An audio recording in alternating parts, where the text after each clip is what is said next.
Hello, everyone, and welcome to the first episode of our spooky month for 2022. This is episode number 128 of the Malthouse Games podcast, a podcast all about board games, card games, tabletop games, role-playing games, dice games, things of that sort. With me today is my lovely wife and yellow player, Haley. My name is Delton. I'll be your host. I am having a happy 120 great episode because it's spoopy ween, y'all. And even though I've had my pumpkins for about 5 weeks now, I think Delton will finally allow me to put the rest of my Halloween decorations up. Yeah, we're recording this just before October, but this will come out October 2nd. I have had my bat wreath up since about August 28th. And it's still upside down. It's still upside down, but you know what? It's up there. The bats don't know. They hang upside down anyway. It's nature. It's science. But they're flying. They don't fly upside down. They probably do at some point. Bats are crazy. They are crazy. They are my friends. Hand me that bottle open there. Today, being the first episode of the Halloween spooky October month, we are both having our own beer. Not at all because we have no other beer in the house that we've had on the podcast or anything. This, I don't know, we might have had this at some point in time too, but we're both having one full beer, so you're going to get one beer review now, and that's going to be it. But it's an 8%, so... Yes, this is 8% alcohol by volume. This is pumpkin ale from Scythe. You guys might not be getting your bang for your buck listening to just one beer review, but by God, we are with 8% beer. Scythe is out of St. Louis, Missouri. This is an ale brewed with pumpkin and spices added. It's a 12-ounce bottle. Where's the thing on the thing? Scythe Pumpkin Ale blends the spices of the harvest with full-bodied sweetness for a beer that tastes like pumpkin pie. Here's to pumpkin season. You know what else is a full body sweetness? Margie? You. Ayo. Gross. Get out of here. Anyway, it is a very, kind of a little bit of a red tone to the amber. It's like an ambered colored ale with a little bit of a red to brownish red. I think it's a pumpkin colored ale. You can smell the pumpkin-y. You can smell the spices. It smells like real pumpkin, like you open up a can of pumpkin and you stick your nose in it. That's what it smells like. It smells like they even have a little bit of coriander. They sure do. They put literal pumpkin spice in this. My inner basic girl is happy. This one, unlike the Dogfish Head Pumpkin Ale, this one's a little more turned up on the pumpkin, where this is definitely the white girl pumpkin spice beer, where Pumpkin Ale from Dogfish Head is a toned down version. I prefer the Dogfish Head in terms of what I'm wanting to just sit and have a pumpkin beer, but this one's still a very good beer. This one's just a little sweeter on the tongue, a little more spiced, you know what I mean? But it's a very good beer though. It's a nice clean mouthfeel. There's not too much carbonation. I like it because come October, I turn very basic. I'm going to wear my big ass knitted scarf or my blanket scarf. And everything I consume is pumpkin flavored. That's just, I'm in my element. I am 100% basic. I used to fight it in my early 20s, but now I'm like, no, these things make me happy. I'm a basic girl with my pumpkin spice every October. Accept me for who I am. Let me drink my pumpkin beer. Let me live my life. Let everyone else live their life. Delton, what have you been doing to live your life lately? Reading comic books. That's about my only answer, I think. It's been we've had a pretty chill time since last episode. Last episode released when we went to Zach and Sarah's to stay in Tulsa. Got to have lunch with Kyle that Sunday. That was just a very good weekend of hanging out with friends, visiting, having a good time. I got to go to the happiest place on earth on the Oklahoma State Fairgrounds. Which is? I got to go to Disney on Ice at the Oklahoma State Fair. That sounds exhausting. It was exhausting. I was one of 2 people in the entire building. 2 people in the entire building who was wearing a mask. And at one point, we made direct eye contact across the arena. And we had a moment of understanding and of mutual concern. And we went back to our watching of the Disney on Ice with all the little children's. I mean, that sounds correct to me. Did not get one COVIDs. Which is very good. Did not get a single COVID for the entire state fair. Nice. And there were many opportunities, believe me. You got to do that. We got to see Zach and Sarah. And then this last weekend, we actually went down to Dallas. On Friday, I took off work. We woke up, had breakfast, got finished getting around, and we had somebody staying to watch the house, to watch Margie and the cats for the night. Shout out to Steven. Shout out to Steven. Watching Steve. But we drove down to Dallas for a concert. I'm a fan of a band called Porcupine Tree out of England, and they released an album this summer called Closure Continuation, and they said that they're not sure if they're going to keep touring and making music or not. This might be the end, it might not. They're not really sure because they do all these other projects on the side. So they did a tour. I think they only did 12 United States stops, and one of them was Dallas. I was not going to miss my only chance to go see them. So we got to go down to Dallas and watch them live, which was a fantastic show. For a 53, 59, and 64-year-old as the main three members who are the originals, not including their touring guitarist and bassist. For those guys to spend 2 hours and 40 minutes on stage performing with a 20-minute break in the middle, that's insane. It was so good. Great concert, great show. And then Delton gave me a 24-ounce hard seltzer and a credit card, so he ended up getting... Haley bought me the signed lithograph, the last one that they sold, where they have like the dates of where the show was and stuff on the back. And so it's actually of their album In Absentia. That's probably my favorite, but the problem is this new album's really good. So it now might be my second favorite, but I got to find a frame because it's an 18 by 18, which is a funky size for frames. You know the secret now. It's either blink, blink, blink, blink, blink, or give me a 24-ounce seltzer and a credit card, and you're golden. You get whatever you want. Day. Call it a day. And I got a t-shirt. Haley got me a shirt as well. You did get a t-shirt. But we got to do that, which was awesome. We got to see Jesse and Catherine on the way back up through Denton. Pulled off and had breakfast at Spyro with them, and then went to a little like comic and games and whatnot shop. We were like, oh yeah, we'll meet up, be able to have breakfast, and we'll stop at the shop real quick and then head out.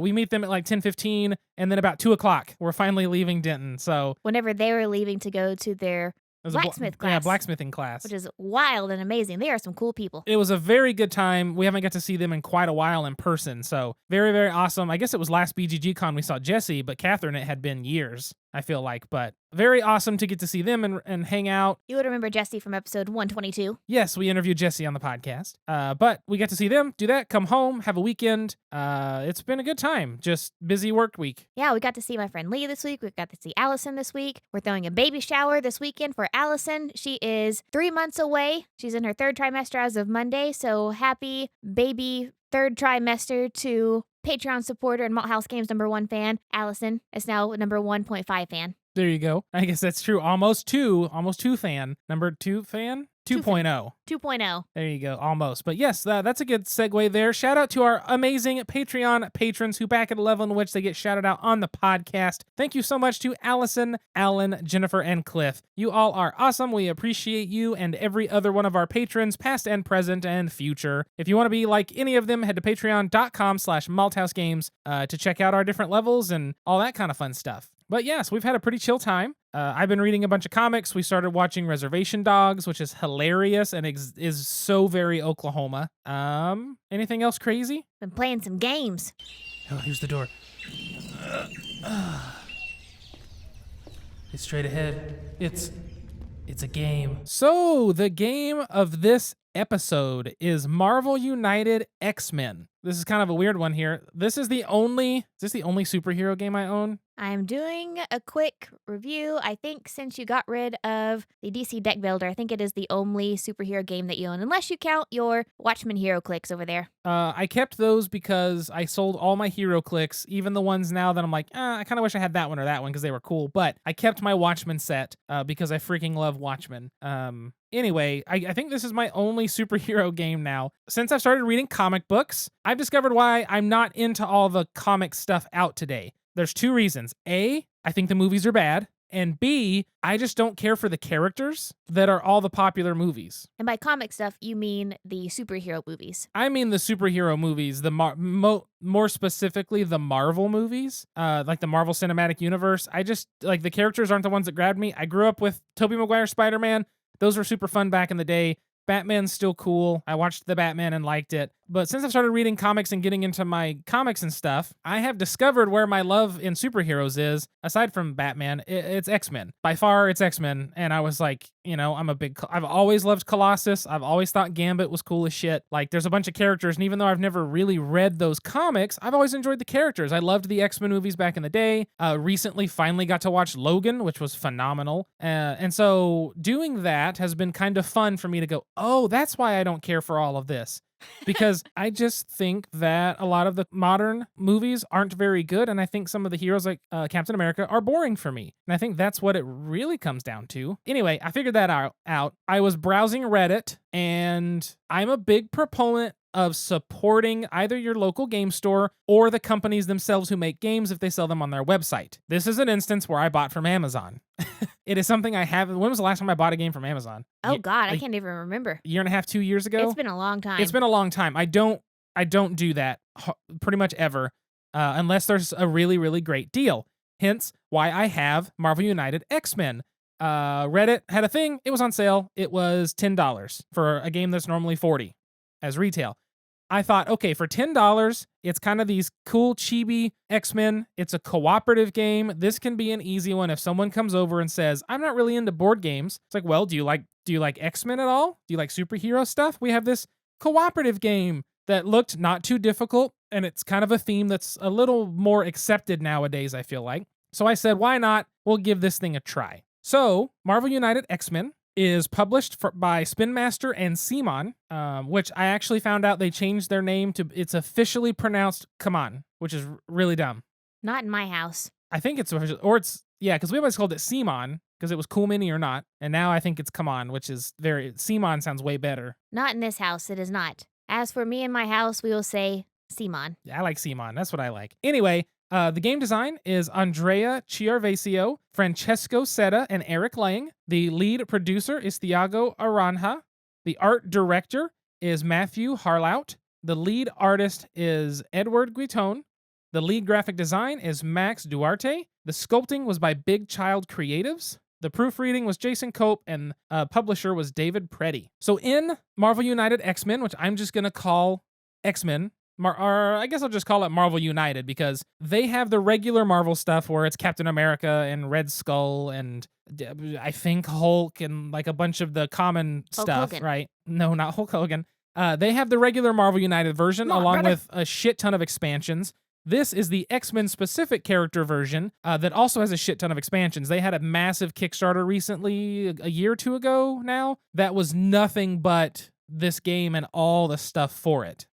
So, Marvel United X-Men is a cooperative game that also has rules for a solo mode and a supervillain mode where one person can control the bad character, the villain, and the other players are all the heroes trying to defeat the villain. But we have not played those two modes. We've just played the standard, and we will just talk about that regular game. So, the way the game's going to work, there are going to be 6 locations laid out in a circle around the supervillain card, like little base thing, that's got some missions you can complete that you have to complete to be able to actually harm the supervillain. It has the supervillain's card. Each villain's card has special rules text for the game. Anytime an overflow happens, which I can talk about, each one has a special rule, different things like that. There's also going to be some cards for the villain. And then all the players are going to be putting their minis and having a little deck of cards, and essentially you'll move in a circle around those 6 locations. Each location has some sort of challenge card, whether that be a place to spend certain resources or another like lackey for the villain that you have to beat up, something like that. But essentially you're going to be playing the game, moving around, rescuing civilians, beating up thugs, trying to beat up other lackeys possibly, spending some resources until you're able to successfully defeat the villain or lose to the villain like we did the first game. But the game is very simple. You have a little deck of cards. You're going to start the game with a hand of 3 cards. On your turn, you draw a card, play a card, resolve the actions, which are moving, dealing damage, rescuing a civilian, or placing a token on different challenges. I can't think of what they're called. Different threats. And there's a wild effect symbol as well. Once you do all of that, all you do is basically end your turn. Some locations, if the threat has been dealt with there, has a special action that happens or a special effect at the end of the turn if you are there, and then it goes to the next player. And that's really the whole game. The whole game's not a very complex one. It's pretty simple all in all. There's different cool things going on, but one of the things that I enjoyed about it is the way that your actual actions work. Whenever you play a card on your turn, each of your cards will have any combination of a special effect, just some symbols, either the move, deal damage, the star symbol, which is for rescue or heroic, or the wild. It'll have those symbols, or it'll have both. And what I like is on your turn, you resolve your entire card, but then you get not only any symbols on your card, but you also get symbols on the previous card that some other player has played. Not the villain, but the other player's hero cards. And I find that this is a really cool little mechanic because if somebody comes in and says, oh, I'm going to play this card that gives me 2 movement, so I can move very far before doing something like prepping for their next turn. That allows you to say, okay, I've got 2 movement. Instead of playing this card that has movement, I can instead play this card that has just 2, like 2 damage symbols. So that way I can already have the movement and I'll be able to do more damage before I move or after I move. And so I really like the way that plays together. It kind of has this feeling of like teamwork that you would expect. And I thought that was pretty neat too. The way you're supposed to lay those cards out is actually in a giant circle around the 6 locations and the villain on the board or on the table, which kind of provides this timeline comic book panel sort of feel. Yeah, it looks just like a comic book panel. You can follow it all around, which we did ours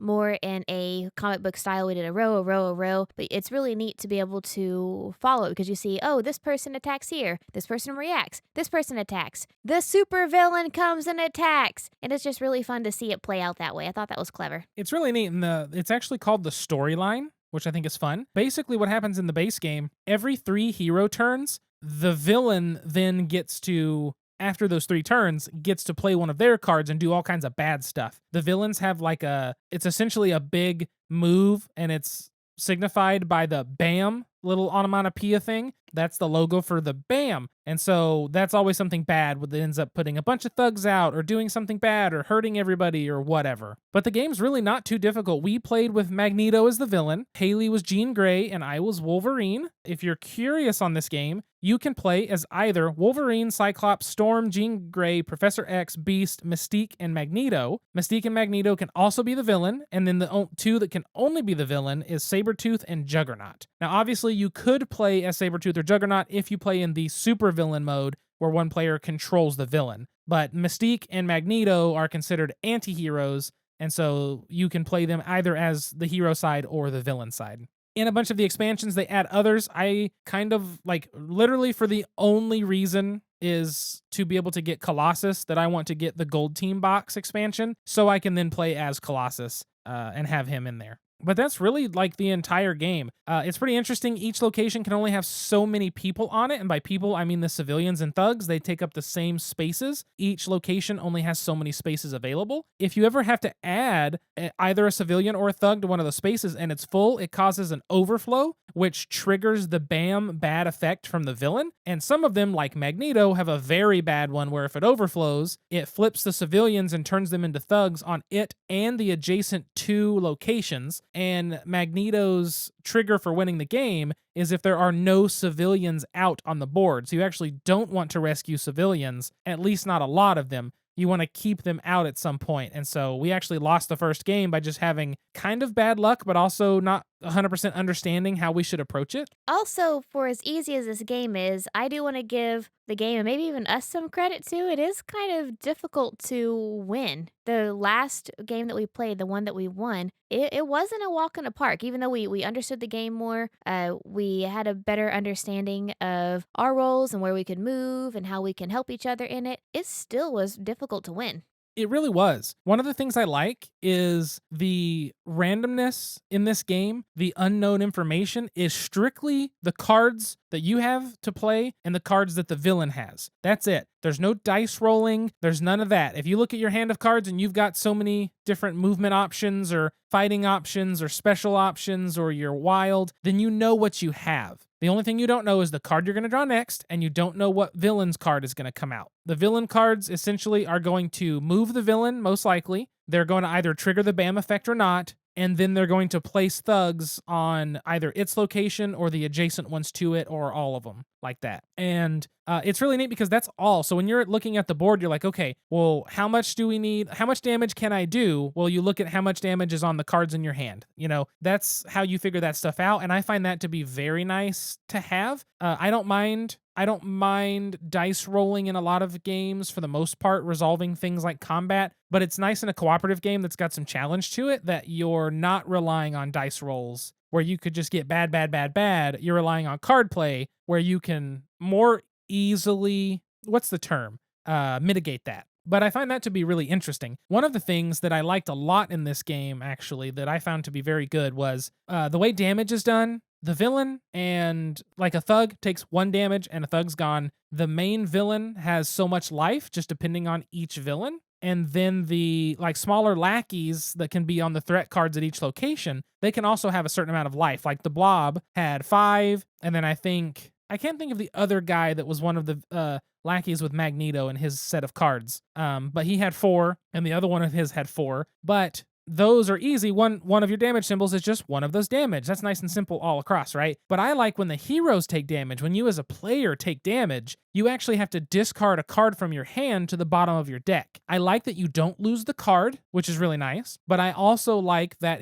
it goes away from your hand, because in this game, if you ever lose all the cards from your hand, that is when you are knocked out, you're KO'd, and you tilt your little character over, and essentially you have to just not have a turn or end your turn there. Then your next turn, you can stand your character back up, you draw a fresh set of 4 cards, and you're ready to go. But I actually like thematically how that works, because if you've watched any superhero movie, whether it be, I don't even know the oldest superhero movie that I've seen, but like early 2000s Spider-Man, the original Hulk, the original Iron Man, there's always the moment in a big thing where they're out, down and out, and then suddenly they come back and they have the edge. And that's how this felt. Every time you were knocked out, it felt like you immediately came back and had an edge, because you had a new hand of 4 cards and all this stuff. You were ready to go. And the bad part is every time you get knocked out, it triggers the villain's BAM effect. The good news is you do not get good or bad effects when you're knocked out. You're like immune from them all. But I really liked the fact that when you take damage, you lose a card from your hand. And if you're ever out of cards in your hand, that's when you get knocked out and you basically have to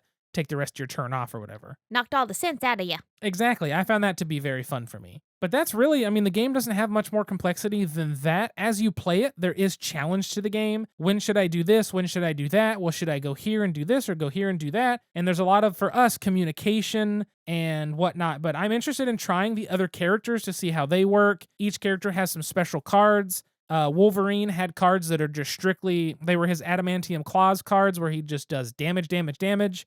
Jean Grey had a thing where she could essentially swap a card with one that's already in the storyline. It was telepath. Yeah, like telepathy. Telepathy. And then I think it was Professor X had some cards that were really neat. Beast had some cards that just give him wilds. All of them had something special. Like Storm was able to do damage anywhere in the locations, not just the one she's on or even adjacent. So they have some cool little special things, and I'm interested to try it some more. I am really surprised because this game has an age range of 14 and up, but I could definitely see teaching this to maybe a 9-10-year-old. The concepts really aren't that difficult. Now, again, it is difficult to win, and maybe if somebody doesn't have the emotional maturity to handle not winning a couple of times, maybe that's not for them. Yeah. But I could definitely see you playing this with maybe someone as young as even 8. It's really not a complex game. It's really a simple game to understand and to play. But again, to win, it might be a bit of a challenge, which is good. It is very good. But yeah, I mean, I don't always recommend, and by that I mean I never recommend buying from Amazon for the most part. I broke my own rule here because it was $10. It's very worth that $10. I don't know if I would personally consider it worth the full 40. There are amazing minis in the box. It's good cards. It's all great production, and it is a fun game. I just think it's not one of those games where like the full retail price to me feels 100% worth it. However, for a lot of you it might, but I do think it is a great like cooperative game to have for people that aren't gamers, or sometimes just to have a fun cooperative experience that's not, talking to a dying man and Billy Kerr. It's not repeating Pandemic for the, umpteenth time. It's something new and different and fun, and you can kind of go in and have fun with it, and I think it's definitely worth checking out. Same here. Communicate as you fight. Yeah, teamwork. Hey, what can I get you? I'd like a topic. Any special way? Make it a top shelf topic. Coming up. Enjoy. So, the topic of this week's episode is fighting in games. This was a topic that I came up with, and I want to differentiate this. This is not necessarily fighting in general. This is not displaying war fighting, or it's not displaying fighting between groups. I wanted to talk about the concept of hand-to-hand combat in games. Fighting mano a mano, you, me, and my hands. Which honestly is not something represented a lot, because I feel like it's just very hard to do. Yeah, and in this game, what Dalton was saying earlier, you're playing the superheroes going against the supervillain, and as a supervillain attacks, you lose cards, and I think that is representing, getting knocked in the head, getting injured in the game. So as you get injured, as you get hurt, you have to lose some mobility, you have to lose some power. You're not as agile, you're not as good at hitting, and so of course you're going to lose some cards. So X-Men does a really good job of showing this in that you slowly are losing your abilities until you get knocked clean out. Now, once you wake up, you can be a little more refreshed. I don't know how accurate that is in real life, but when it comes to actually being knocked down until you're knocked unconscious, I think it does a really good job of displaying that. I think it does too. I think in real life, the only way to equate this game where you come back with 4 cards and in life, it's almost like you're coming back in with more knowledge. That's kind of how I took it. You've got the experience now and you're better prepared for the next time. So maybe that makes sense. I don't know. So instead of bringing a knife to a gunfight, you bring a lifesaver. There you go. But it's one of those things that the fighting isn't represented a ton. Now there are some fighting games. We have one called Pixel Tactics. That's from Level 99 Games, the same people who do Millennium Blades. They also have another game series that I think is looks really neat. I want to try it, but the only name I can think of is Indines, like Fate of the Indines or something like that. But essentially, it's like Street Fighter, the board game, and I think that Pixel Tactics is the same way. I could be wrong there, but it's essentially like Street Fighter, the board game, 2 people back and forth where you have to, work down that health bar essentially. I've never gotten to play that, so I don't know more about it, but that's the closest I've found to true one-on-one combat. A game that I do want to give a shout out to in this regard, even though it's obviously presented differently, but is Flesh and Blood. Because Flesh and Blood, the card game, which I'm a fan of, its whole premise is you are each this person fighting one another. And it functions with health, because like Magic the Gathering, you're supposed to be 2 wizards bringing creatures, blah, blah, blah. They both like function with health, and that's Flesh and Blood's thing. When you lose all your health, you lose the game. Makes sense. But something that I think Flesh and Blood does very interestingly is you only have a hand, I think every hero but one, you only have a hand of 4 cards, which is not a lot. But when your opponent is attacking by using these cards to either buff an attack and then attack or whatever, you're not summoning creatures, you're not doing this, you're actually doing these attacks. If you defend with a card from your hand, you don't draw up until the end of your turn. So when you defend with a card from your hand, you're taking basically that energy, what you're prepping to do, and you're getting rid of some of it to defend this attack to take less damage that you can then turn around and try to fight back. But now you have less cards to do so, and after attacking you, they're going to refresh their hand up to 4. So it's a very interesting back and forth of feeling like you're losing your defenses before your attack, but then once you attack, no matter how strong or weak, you're going to be ready to defend. And it's a very interesting back and forth, but I find that kind of has a fun way of illustrating the fist fight. Absolutely has the preparation, the loss, the guarding yourself, the arming yourself. It's very much a back and forth kind of thing. A swing, swing, swing, swing, swing, swing. Yeah, it really is, which is crazy. One that you had brought up yesterday too was Flick 'em Up. That one seems to be a good one-on-one combat game too. Even though Flick 'em Up is technically like, it's a shootout game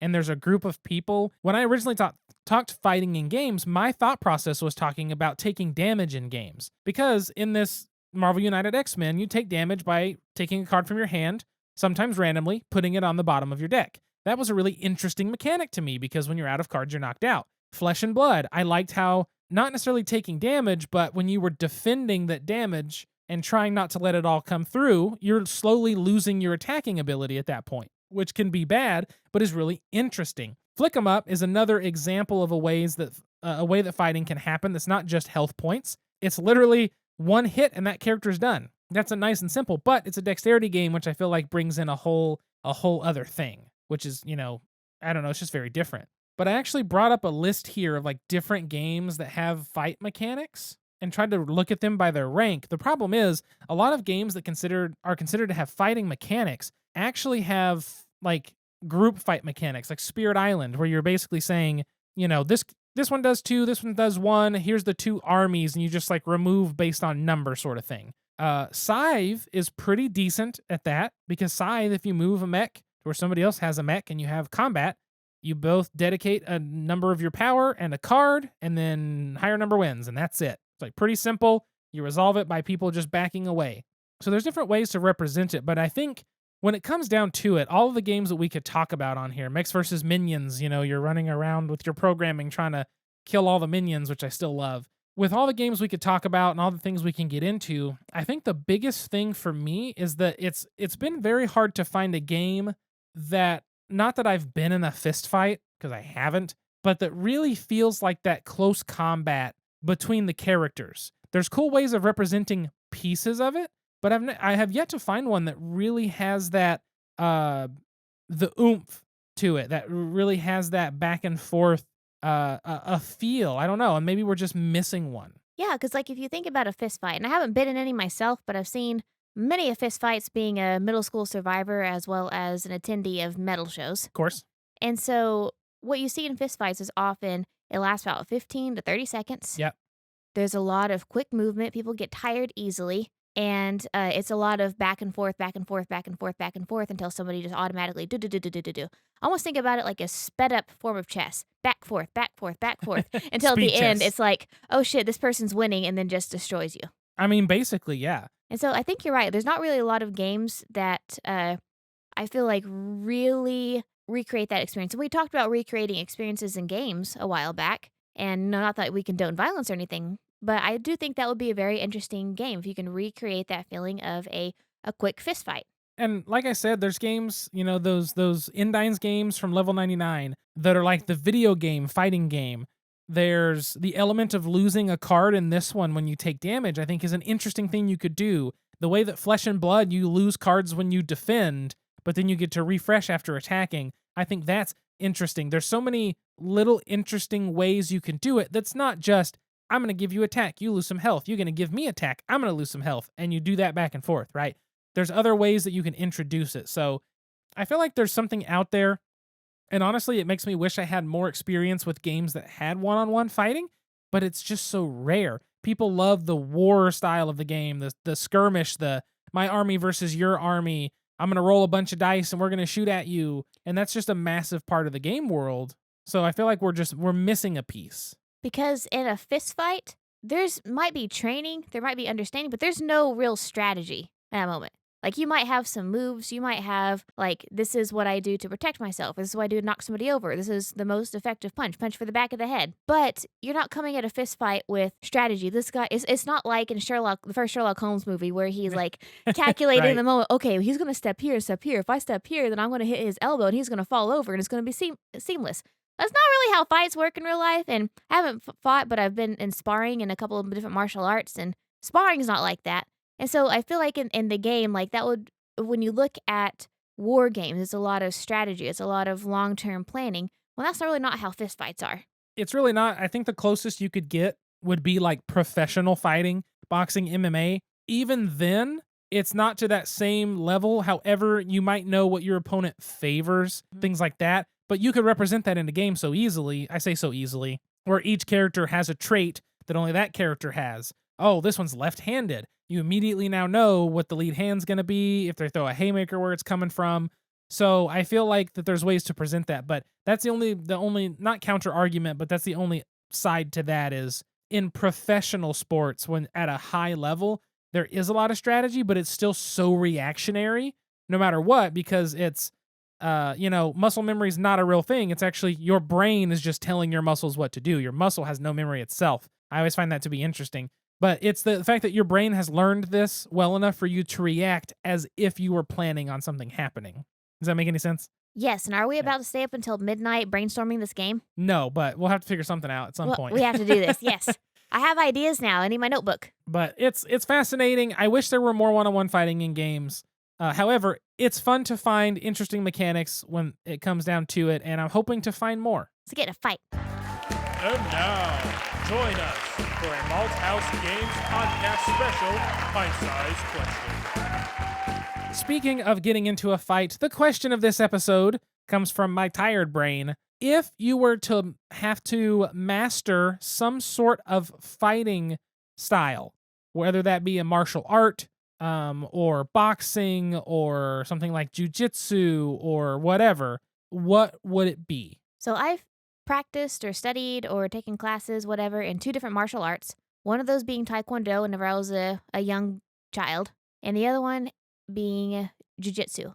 And for me, I feel like jujitsu fits more with me and my body type and my style.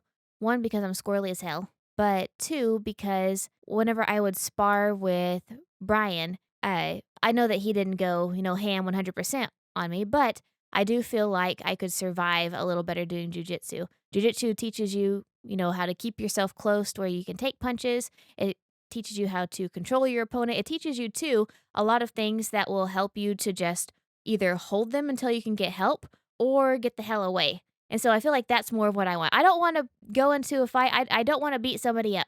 I don't want to get into a bar fight. I don't want to be an antagonist. I just want to survive. And if I can hold somebody in place or put them in an arm lock for a while, my little scrawny arms, like for example, Brian taught me an Americana. It's one of the locks, one of the arm holds. Yeah. And one afternoon, I went to Delton's parents' house, and I put his brother who works in construction, his dad who does like 8,000 push-ups a day, and his dad's friend all in this arm lock, and none of them could get out. And me, I'm a scrawny 115-pound gal, and I was very happy to know I could put them in that arm lock and hold it there. And again, my goal was not to hurt them.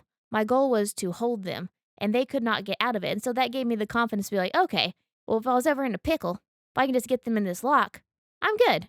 I can at least hold them or at least scare them and let them know that I'm not going to go down without a fight. And so for me, I think it'd be jujitsu because that seems to really click with my body size, my body type, and so far it's been effective. 10 out of 10 stars. Well, that's one of those moves, too, that you learn how to use their own body against them, because in the position that your arm goes in that spot is like the weakest for trying to get out of it, right? And it teaches you how to utilize that against somebody if you ever needed to, and that's why jujitsu is like perfect for you as just a self-defense thing to have in your head. Yeah. I think. If my body could handle jujitsu, I think I would like it. I know immediately I would hurt way too much, and I'd end up tearing a hammy or something. Pulling a hammy. Moon's over my hammy. Moon's over my hammy. I'm mini moons because I would just need both my legs chopped off. You would destroy my knees completely. I'd be Cotton Hill with my feet sewn to the bottom of my thighs. Yes. I kill 50 men. But not with jujitsu. But not with jujitsu. If I did any kind of martial art or anything like that, I don't really know that there's many that I would actually enjoy learning, because a lot of them are very I don't know. I mean, just in general, it'd be hard. If I had to learn one, honestly, this sounds very basic and also very American, but I just think like learning the good basics of boxing would be cool. I don't want to get punched in the head. I don't want to spar with anybody. That sounds like it's going to hurt my brain and my soft little squishy spots. But I think learning boxing and the proper techniques and how to utilize your hip shift and your foot placement and your weight and everything to, be able to successfully read someone's, how they're punching and respond in that way. It seems kind of fascinating. Like, boxing is a very American sport, and I don't know. It feels like if I had to go to a gym and learn one, that's one that I could successfully go and learn without feeling like my body's falling apart, but also be able to get something from it. So I think I'd probably choose that, as boring of an answer as that is.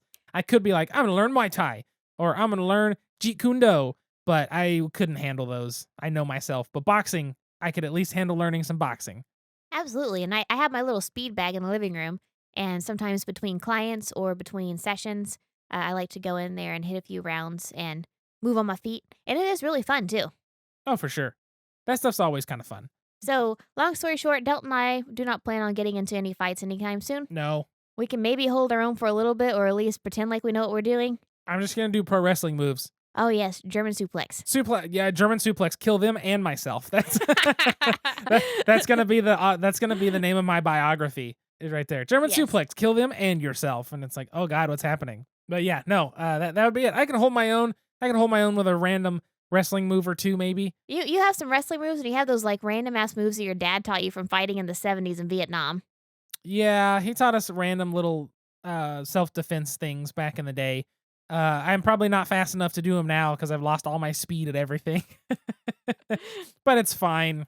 I'll just use direct eye contact. That's my most powerful weapon. That's a very good weapon. We've seen that in action several times. Oh yeah, I have used direct eye contact to ward off strangers and ward off people who were following me into stores. You just turn around and you stare right at them and you don't blink and they will leave. It's happened twice.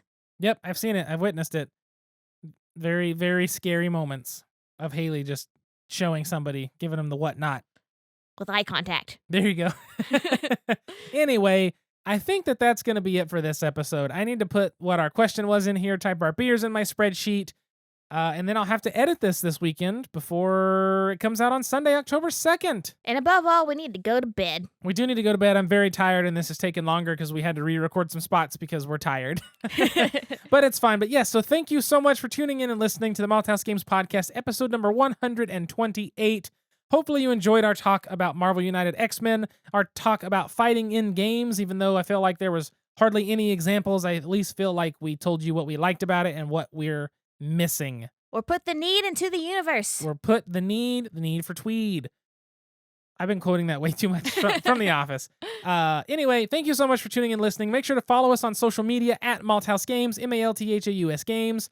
Make sure to find me at Delton Brack, DELTONBRACK. You can find Haley at SQUIRRELYGEEK. That is at Squirrely Geek. If you have a game you think we need to look at, a topic you want us to cover, a question you want us to answer, a beer you think we should find, you can send all of that to contact@malthousegames.com. Send us an email there, and I will be sure to get it and probably not respond, but I will read it at least because I'm very bad at responding at things. Like I said earlier, you can head to patreon.com/malthousegames to check that out if you're interested. Otherwise, just please like, share, and subscribe. Tell your friends about us. Follow us on wherever you can, and give us a review on Apple Podcasts, because that stuff helps us out. Hell yeah, brother. I think that's everything. We're going to get out of here so I can go read some comics before I go to sleep. But until next time, sit back, relax, grab a drink, and play some games. We'll see you folks later. Goodbye. Bye.